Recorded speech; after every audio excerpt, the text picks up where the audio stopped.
of your buildings.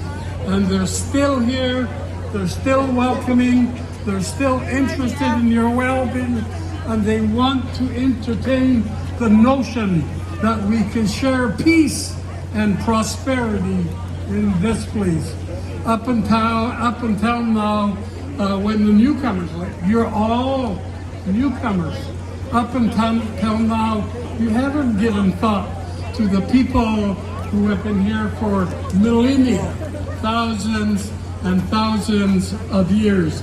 And pretty much those people, our people, have been set aside into the waste bins of history, suffering from the colonial impacts that happened. And they're so real, these impacts, brothers and sisters.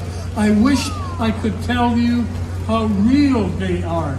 Because when I think of you all, I see the beauty and the joy and the peace in your faces, and I wonder what you think when you look back at your own life experiences, look back at where you came from or where your moms and dads came from, and what do you think your responsibilities are to each other, to each of us, as citizens of this great country of ours.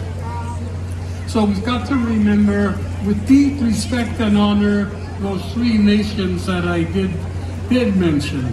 And these people, they really give credence to the idea that every child matters. For all of you, you take it for granted that every child matters. But in this country, we almost wiped out the children from the face of this earth when everybody started to come here with their religious beliefs and their hunger for power and glory and richness.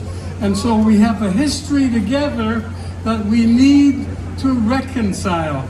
And I really admire the organizers of this event who are asking us to reimagine the purpose for Canada Day and to reimagine Canada Day as a possibility for continued advancement of reconciliation.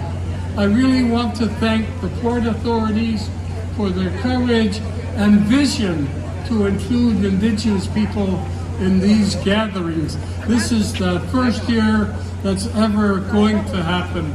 I know that a few Indigenous people would stroll by and check it out, but not really see any value in hanging around. But now, as I look out, I'm pretty sure that if you can hear my voice and think about some of the things I'm saying, that you can find some really deep value in this gathering today. It's a time and a place and a moment in which we can begin to reflect deeply on our relationship, to ask ourselves, who are we? Knowing that you came from somewhere else and that you had an ethnicity. Everybody on earth is here. Every color, every race, every creed. And now it's our duty to nurture the splendor of this difference and diversity. You have to move away from your comfort zone and isolation and to make this country, Canada, even greater. You have to be many about the Truth and Reconciliation Commission here. But I don't know if all of you heard the submission of the report, Truth and Reconciliation Report, characterized that genocide had been committed on the Indigenous people in this